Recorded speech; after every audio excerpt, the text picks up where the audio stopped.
Hello students, welcome to OLE. This is your biology class where we try and make biology interesting and understandable. तो पिछले कुछ segments में हम लोगों ने बात करी है about reproduction. Today we are going to go ahead and discuss about the fourth chapter in this particular unit, which is reproductive health.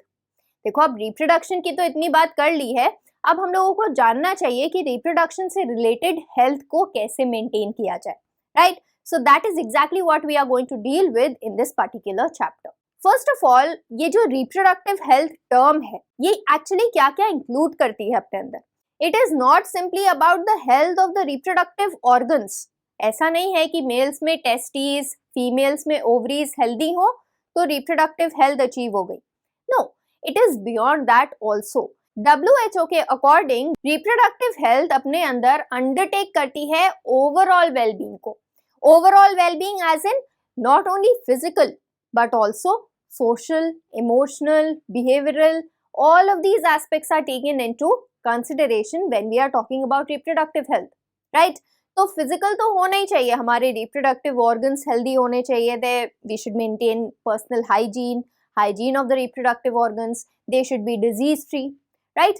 Apart from that, there should also be emotional, social and behavioral aspects, behavioral well-beings, right?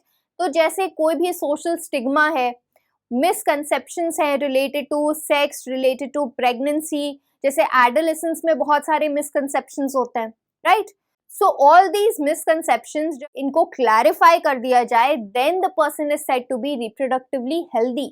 उसे सब पता होना चाहिए कि what is a myth and what is true regarding reproduction, sex, intercourse, as well as the care of the child and the pregnant mother, right? तो जैसे देखो adolescence में क्या होता है कि बहुत बार ऐसा होता है कि the adolescent they think that kissing can make you pregnant, right? All these are misconceptions. जैसे social stigmas होते हैं related to persons who are suffering from the sexually transmitted diseases, उनको बिल्कुल अलग कर दिया जाता है, right? तो ensure करना कि ये सब ना हो is also a part of reproductive health. And reproductive health is not only about us, individual level पर ही नहीं, बल्कि society should be reproductively healthy, right? So I hope you have understood कि concept क्या है reproductive health का. It is not only physical based, it is not only individual based, but it takes into account all of these criteria of social, emotional and behavioral well-being, as well as the society being healthy. अब problem areas क्या क्या हैं related to reproductive health. जब हम reproductive health को achieve करने की कोशिश करेंगे, इंश्योर करने की कोशिश करेंगे कि तो कौन कौन से एरियाज ऐसे आएंगे जहाँ पे हम लोगों को बहुत प्रॉब्लम्स का सामना करना पड़ेगा. See first of all women careers. देखो क्या होता है ना, they specially in the villages अगर बहुत जल्दी मैरिज हो जाती है, right, the female specially is not independent, right, अपने पैरों पर खड़ी नहीं होती है, तो क्या होता है, she is made to do all the household work, right, and basically उसका करियर ब्लॉकेज हो जाता है. Similarly for the husband also, because अब क्या करना है, पूरी फैमिली की देखभाल करनी है, so he needs to now be employed, he needs to take up a job. तो स्टडीज एज सच या एजुकेशन जो होता है ना, वो रुक जाता है. तो ये प्रॉब्लम एरिया है, क्योंकि awareness, education is very important to maintain reproductive health, ठीक है ना. उसके बाद पॉपुलेशन ग्रोथ होने लगी है. अब तुम लोगों को ऑलरेडी पता है कि पॉपुलेशन में कितना सर्ज है, not only in the world but India की ही बात कर ले, we rank second in population growth, which is something not to be proud of, right. तो ये सब जो बातें हैं, again these also form the problem areas. क्यों? क्योंकि जितना पॉपुलेशन ग्रोथ होगा, रिप्रोडक्टिवली हेल्दी सोसाइटी या पूरा जो पॉपुलेशन है उसे रिप्रोडक्टिवली हेल्दी रखने में दिक्कतें आएंगी, ठीक है. फिर child marriages, like I said, child marriages से तो रिलेटेड बहुत सारे इश्यूज होते हैं, ठीक है. अगर चाइल्ड मैरिजेस होती हैं, अवेयरनेस नहीं होती है, एजुकेशन नहीं होता है चिल्ड्रन के पास, they are married at an age wherein they attain puberty and they are married, right. तो एज सच किसी चीज के बारे में अवेयरनेस नहीं होती है, कॉन्ट्रासेप्शन मेथड्स के बारे में नहीं पता होता है, and if the child she becomes pregnant at an early age, तो again there are a lot of problems, reproductive health ensure नहीं हो पाएगा, right. Then there are taboos. Taboos क्या होते हैं, एक्चुअली जो हम लोगों के रिलीजियस कस्टम्स हैं उनसे रिलेटेड होते हैं. यहाँ पे हम लोग क्या करते हैं कि because of these religious customs या फिर रिलीजियस बिलीव्स या कल्चरल बिलीव्स, हम लोग रिस्ट्रिक्ट कर देते हैं किसी भी चीज़ को फॉलो करना या किसी भी चीज़ के एसोसिएशन में बात करना, राइट. वी डू दिस तो ये भी एक टाइप का रिप्रोडक्टिव हेल्थ इंश्योर करने में हम लोगों को प्रॉब्लम प्रोवाइड करेगा। क्यों? क्योंकि एक्चुअली ये टैबू ही है not to talk about reproductive health, right? हमारे सोसाइटी में ये भी है, right? So again this also presents a problem area. Next हम लोग देखें अगर, तो teenage mothers, like I told you कि चाइल्ड मैरिजेस होंगी, टीनेज मदर्स होंगी, they will be physically unfit to carry a child, and even the child which is born, he might not be healthy, he might have deformities, जो again you can see here, right? Then personal hygiene, because awareness नहीं होता है, education नहीं होता है, छोटे छोटे बच्चों की साथ में शादी कर दी जाती है, तो उनको पर्सनल हाइजीन या अपने रिप्रोडक्टिव ऑर्गन्स की हाइजीन कैसे मेंटेन करनी है, इसके बारे में भी नॉलेज नहीं होती है, right? Then maternal mortality rate and infant mortality rate. देखो, जब हम लोग रिप्रोडक्शन की बात करते हैं या रिप्रोडक्टिव हेल्थ की बात करते हैं, तो pregnant mothers and the newly born infant form an important part. इनकी अगर अच्छे से केयर हो रही है, then the society is said to be reproductively healthy, right? तो यहाँ पे क्या हो रहा है कि ये भी प्रॉब्लम एरियाज पोज करते हैं, because there is increase mortality rate not only in the pregnant mothers while they are giving birth to the child, many pregnant mothers they die, right? And even in the infants, जो newborns होते हैं वो healthy नहीं होते हैं, they die within a few months, right? तो maternal mortality rate इसका मतलब है the number of maternal deaths per 1 lakh of live births, ठीक है? वैसे ही infant mortality rate का मतलब है the number of infant deaths per 1 lakh live births, ठीक है? तो अगर ये ज़्यादा होने लगेंगी तो इसका मतलब है कि उस सोसाइटी में रिप्रोडक्टिव हेल्थ इंश्योर करना मुश्किल हो रहा है, ये प्रॉब्लम एरिया आ रहा है, right? So these are the problem areas. अब हम लोग देख लेते हैं कि स्ट्रैटेजीज क्या अपनानी चाहिए to improve reproductive health, right? तो सबसे पहला तो है सेक्स एजुकेशन। एजुकेशन, अवेयरनेस, हर चीज़ के बारे में पता होना चाहिए। सारे टैबूज को हटाकर इन चीज़ों के बारे में डिस्कस करना is very important, right? Even in school sex education forms an important part of school education also, ठीक है? तो ज़रूरी है कि वर्कशॉप्स हो, ओरिएंटेशन हो related to menstruation, related to adolescence, ताकि जो भी बच्चे हैं विच आर अटेनिंग प्यूबर्टी, उनको अपने body as well as further reproduction के बारे में अच्छी नॉलेज हो, right? Then family planning is also important. Spacing of children, एक बच्चे के बाद फौरन ही दूसरा बच्चा नहीं होना चाहिए, right? It will be unhealthy for the mother also as well as for the child, right? So family planning बहुत important है। The number of children which are born to a particular family, that is also important. Birth control methods अगर हम लोग use करेंगे तो further we can decrease the number of children per family, right? And जितने भी बच्चे होंगे उन्हें सही से education, सही से medical care मिल पाएगा, right? Then there is general awareness, like I said, education and awareness तो बहुत ही important है when we are talking about reproductive health. Then care of mother and child, मतलब prenatal as well as postnatal care of the child, right? और pregnant mothers का भी care बहुत important है। क्या चाहिए उनको, vitamins, iron वगैरह, क्या क्या requirements होती हैं mother की, so that एक healthy child born हो, right? So these are extremely important. Then marriageable age, देखो इंडिया में क्या है ना, मैरिज की भी एक एज सेट करी गई है, it is 18 for girls and 21 for boys. तो ये माना गया है कि at this particular age they will be enough aware, they will be enough educated so that they can enter into a married life, right? And the female has her organs developed enough so that she can bear children, right? तो marriageable age का जो formula है, जो फंडा है, उसे भी follow करना इंपॉर्टेंट है। Then knowledge about sexually transmitted diseases, specially ये बहुत इंपॉर्टेंट है। हमारी सोसाइटी में ये बड़ा स्टिग्मा है कि भाई जिसको डिजीज हो गई है उसको बिल्कुल दूर कर दिया जाए सोसाइटी से। Awareness about STDs is also important, क्योंकि जनरली ऐसा होता है सेक्सुअली ट्रांसमिटेड डिजीजेस जो होती हैं वो सेक्सुअल इंटरकोर्स से फैलती हैं, लोग छूना भी पसंद नहीं करते हैं ऐसे लोगों को, right?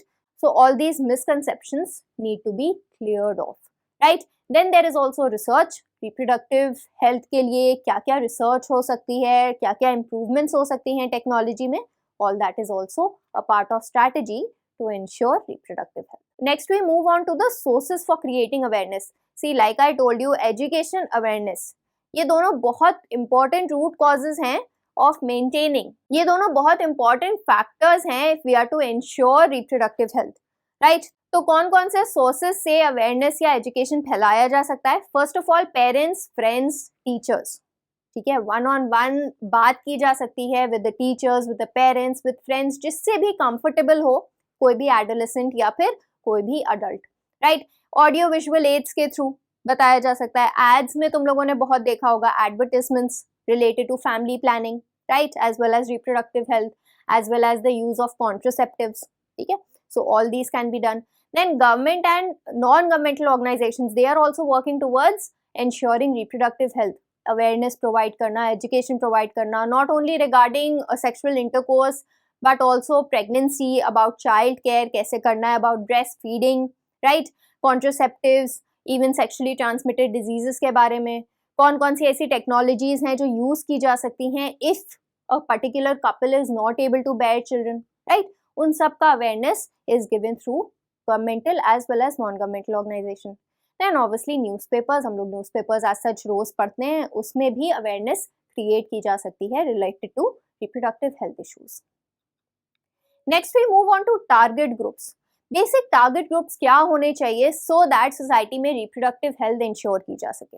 So mother, father and child, मतलब फैमिली, ठीक है, फैमिली पे आ जाओ, उसको पता होना चाहिए, अवेयरनेस होनी चाहिए, एजुकेशन होना चाहिए।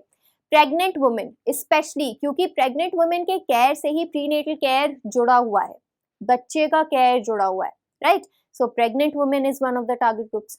Newly married couples, so that they know कि they have to space their children, the number of children limit करना है, right. They should know about the birth control methods, right. Youngsters in marriageable age, so that उनको पता हो they are fit to further go into married life, and pregnancy related issues के बारे में भी जानकारी मिलनी चाहिए for these youngsters. Next, the programs undertaken by the government. अब देखो इतनी बातें तो कर ली हैं कि अवेयरनेस ज़रूरी है, एजुकेशन ज़रूरी है, बट गवर्नमेंट एज सच कौन कौन से ऐसे प्रोग्राम्स निकाले हैं for maintenance of reproductive health. तो देखो एज सच फैमिली प्लानिंग जो तुम देख रहे हो ना, 1951 में हमारी गवर्नमेंट, इंडिया की गवर्नमेंट ने ये पर्टिकुलर प्रोजेक्ट निकाला था about family planning to ensure reproductive health, and in fact India was one of the first countries जिन्होंने इस कॉन्सेप्ट पर या इस इशू को फर्स्ट ऑफ ऑल एक्नॉलेज किया था, राइट। फैमिली प्लानिंग में था क्या कि वही spacing of the children, education and awareness, pregnancy के बारे में, एसटीडीज के बारे में, कोई इन्फेक्शंस के बारे में, रिप्रोडक्टिव हेल्थ कैसे मेंटेन करनी है of the reproductive organs, personal hygiene के बारे में, इवन मेंस्ट्रुएशन के बारे में, राइट। एडोलेसेंस के टाइम पे जो चेंजेस आते हैं उसके बारे में अवेयरनेस क्रिएट करना, ठीक है। अभी फैमिली प्लानिंग को ही reproductive and child health care ये बोला गया है, ठीक है, RCH जिसको हम लोग बोलते हैं। इसमें भी यही सब अंडरटेक किया गया है। इनफैक्ट इसके अंदर यूनिवर्सल इम्यूनाइजेशन प्रोग्राम भी लॉन्च किया गया है ताकि बहुत सारी जो ऐसी डिजीजेज होती है ना उनके अगेंस्ट इम्यूनाइजेशन किया जा सके ऑफ द इन्फेंट्स, जैसे कि स्मॉल पॉक्स हो गया, whooping cough, diphtheria, right, all these vaccinations are given, immunizations are given.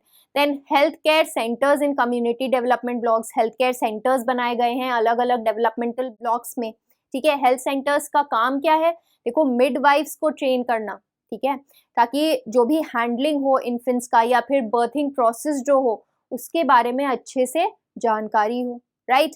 Clinics setup करना, ठीक है, बर्थ कंट्रोल मेथड्स के बारे में बताना कपल्स को। All these are undertaken by these healthcare centers in community developmental blocks, ठीक है। तो हमारी गवर्नमेंट ने भी काफी कुछ किया है to ensure reproductive health as well as family planning, ठीक है। 2 children norm जो है वो भी निकला है through this family planning project only, right? Then population explosion. अब देखो हम लोगों ने मेन इश्यूज तो पढ़े कि रिप्रोडक्टिव हेल्थ में जो इश्यूज आते हैं, प्रॉब्लम एरियाज आते हैं, वो कौन कौन से होते हैं। मेन प्रॉब्लम एरिया है पॉपुलेशन एक्सप्लोजन, ठीक है। जो सर्ज हो रहा है पॉपुलेशन में, जो इंक्रीज हो रहा है पॉपुलेशन में in the world, in India as such, वो एक बहुत ही अलार्मिंग रेट से हो रहा है, right. Tremendous increase in size and growth rate of population, ठीक है। इसको हम लोग बोलते हैं पॉपुलेशन एक्सप्लोजन, राइट। जैसे कोई पटाखा होता है ना, एक्सप्लोड कर जाता है इनटू पीसेस, स्प्रेड कर जाता है, तो इसी वजह से हम लोग बोलते हैं पॉपुलेशन एक्सप्लोजन। बच्चे पैदा होते ही जा रहे हैं, पॉपुलेशन एक्सप्लोड कर रही है, राइट। अब देखो यहाँ पे कुछ स्टैट्स दिए हुए हैं, अगर हम लोग इसको कंपेयर करें, देखो 1947 का देखो, आफ्टर इंडिपेंडेंस 350 मिलियन था of the population of India, right. और देखो 2000 में कितना हो गया, a little less than 1 billion, right. अब इसी को अगर वर्ल्ड से कंपेयर किया जाए तो 1900s में वर्ल्ड की पॉपुलेशन थी 2 बिलियन, ठीक है, और 2000 तक आते आते वर्ल्ड की पॉपुलेशन हो गई 6 बिलियन, और इंडिया ही भाई 2 बिलियन तो इंडिया की ही है वर्ल्ड में 2000 में ही, ठीक है। सो ऑलमोस्ट 6 पर्सन्स में एक इंडियन मिलेगा, ठीक है। So this is also not a proud moment for us. अब देखो 2011 में 1.21 बिलियन हो गई, राइट, जबकि वर्ल्ड की 7.2 बिलियन थी, ठीक है ना। सो यू आर अंडरस्टैंडिंग कि वर्ल्ड के कंपैरिजन में इंडिया की पॉपुलेशन कितनी ज्यादा इंक्रीज कर रही है। इनफैक्ट अगर हम लोग पॉपुलेशन ग्रोथ रेट देखें इंडिया का, इट इज जस्ट बिलो 2%। इसका मतलब क्या है, 1000 लाइव बर्थ्स जो होती हैं इन अ ईयर, उसमें 20 लोग तो इंडियन ही होते हैं। अगर ऐसे ही हम लोगों की पॉपुलेशन बढ़ती रही, 30 साल में डबल होनी है, ठीक है ना। So this is an issue which is posing a very great threat to ensuring reproductive health. Not only reproductive health, जो natural resources degrade हो रहे हैं, जो overuse हो रहा है, over exploitation हो रहा है, उन सब पे भी ये population explosion pose करता है एक major threat. अब देखो reasons क्या हैं high population growth के इंडिया में। better healthcare facilities, अब जहाँ पे healthcare facilities नहीं थी, ठीक है, वहां पर भी क्लिनिक्स वगैरह खुल गए हैं, जिसकी वजह से जो प्रोलॉन्ग किया जाता है डिजीज्ड इंडिविजुअल्स की लाइफ को, लाइफ स्पैन प्रोलॉन्ग हो गया है, राइट। देन जो डिजीज्ड इंडिविजुअल्स होते भी हैं उनका ट्रीटमेंट किया जाता है, प्रिवेंशन एंड क्योर किया जा सकता है, right. There is decline in death rate, obviously better health care facilities हैं, there is decline in death rate of all the individuals, कोई भी एज ग्रुप के जो इंडिविजुअल्स हैं उनका डिक्लाइन हो रहा है डेथ रेट में। अब देखो बर्थ रेट बढ़ रहा है, इन्फेंट्स बहुत सारे प्रोड्यूस हो रहे हैं, नेटिलिटी रेट बढ़ रहा है, लेकिन मॉर्टेलिटी रेट घट रहा है, डेथ रेट घट रहा है, तो जाहिर सी बात है पॉपुलेशन इंक्रीज होगी, right. Then there is also advancement in agriculture. अब एग्रीकल्चर में भी हम लोग कितनी सारी टेक्निक्स, टूल्स यूज करने लगे हैं to grow more crops, right, high productivity crops, disease resistant crops, right. और सिर्फ ग्रो ही नहीं करते हैं, हम इसे स्टोर भी कर लेते हैं। So there is facility of storage also. तो जैसे ड्राउट या फैमाइन जैसा कंडीशंस आने लगते थे ना कभी कंट्री में, वो भी अब नहीं आते हैं because of storage of food. So again it will lead to population explosion. Control on epidemics, अच्छा एपिडेमिक्स क्या होता है ना, they are diseases which spread in a particular population या फिर रीजन, राइट। तो कंट्रोल होने लगा इन एपिडेमिक्स पर भी, क्योंकि हमने जल्दी से पता चल जाता है, हेल्थ केयर फैसिलिटीज इतनी एडवांस हो गई हैं, हम लोग उस पर काबू पा लेते हैं, right. Then there is lack of education, again a main criteria. Education awareness नहीं होगा तो यही सब होना है, population explosion होगा, reproductive health का भी कचरा हो जाएगा, right. तो lack of education. Then poor access to contraceptive services, जो remote area स्पेशली होते हैं ना, वहाँ पे contraceptive services वहाँ पर as such देखा गया है कि there is lacking or there is poor services. काफी लोगों को तो पता ही नहीं होता है about contraceptive methods, right. So again it is leading to high population growth. Then अब आ जाते हैं कॉन्सिक्वेंसेज ऑफ ओवर पॉपुलेशन। अब जो ये इतनी पॉपुलेशन बढ़ रही है उसके क्या कॉन्सिक्वेंसेज होंगे on the nature as well as health of individuals. तो देखो फूड स्कैसिटी सबसे ज्यादा, तो राइट, जो फूड बन रहा है, right, it will be provided to a part of the population. तो जाहिर सी बात है एक पार्ट होगी पॉपुलेशन की जहाँ पे फूड स्कैसिटी होगी, 3 की जगह में भी 2 टाइम का खाना मिल रहा हो। There will be another population जिनको 3 की जगह सिर्फ 1 टाइम का खाना मिल रहा हो। So obviously there is food scarcity. Over exploitation of natural resources, जितने भी नेचुरल रिसोर्सेज हैं उनका ओवर एक्सप्लॉयटेशन किया जाएगा, which will again lead to eco degradation. Eco degradation यानी कि पॉल्यूशन होगा, सैनिटेशन मेंटेन करना डिफिकल्ट होगा। क्यों? क्योंकि कंजस्टेड एरियाज हो जाएंगे, राइट, पॉल्यूशन बढ़ने लगेगा। प्रेशर ऑन लैंड, देखो अब पॉपुलेशन इंक्रीज कर रही है, there is need for land, इसलिए इंडस्ट्री सेटअप करने के लिए, राइट, हाउसेस बनाने के लिए, क्लोथिंग के लिए वगैरह वगैरह, तो डिफॉरेस्टेशन होता है, ठीक। Again it is leading to eco degradation, right, environment का डिग्रेडेशन हो रहा है, फॉरेस्ट काट दिए जा रहे हैं, right, they are being turn into barren lands, right. So again there is pressure on land. Then there is unemployment. अब जाहिर सी बात है इतनी ज्यादा पॉपुलेशन हो गई, जॉब रिक्रूटमेंट्स तो लिमिटेड होंगे, तो अनएम्प्लॉयमेंट होगा। और अनएम्प्लॉयमेंट अगर यूथ्स में होता है ना तो लॉलेसनेस बढ़ जाती है, क्राइम्स बढ़ जाते हैं, तो ये भी देखा गया है। पुअर स्टैंडर्ड ऑफ लिविंग, अब देखो होता क्या है कि कभी कभी एक फैमिली में सिर्फ एक ही मेंबर होता है जो अर्न कर रहा होता है, राइट। उस केस में जो स्टैंडर्ड्स होते हैं लिविंग के वो काफी पुअर हो जाते हैं, ठीक है। जो बेसिक हेल्थ केयर है, नेसेसिटीज हैं, या even we if we talk about luxuries, right तो वो तो खैर बाद में आता है, लेकिन जो बेसिक नेसेसिटीज होती हैं, जो एवरेज नेसेसिटीज होती हैं, वो भी फैमिली को प्रोवाइड नहीं हो पा रही होती हैं। तो it leads to poor development, poor standard of living, health care facilities में भी, एजुकेशन में भी। जो बच्चे भी होते हैं उनको अप्रोप्रिएट एजुकेशन एक एज तक नहीं मिल पाता है, right. So again these are also consequences of over population. Then there is obviously energy crisis. Energy sources पे बहुत ज़्यादा बर्डन पड़ रहा है, कोल हो गया, पेट्रोलियम हो गया, फॉसिल फ्यूल्स हो गए, इन सब पे एक्सेसिव बर्डन है, जिसकी वजह से एनर्जी क्राइसिस हो रहा है, right. So these were the consequences of overpopulation, right? I hope this entire lecture is now clear to you. We come to the end of this lecture. In the next class, we are going to go ahead and discuss reproductive health on the same lines. We are going to continue on the same lines. Till then, revise all this. Stay tuned. Thank you.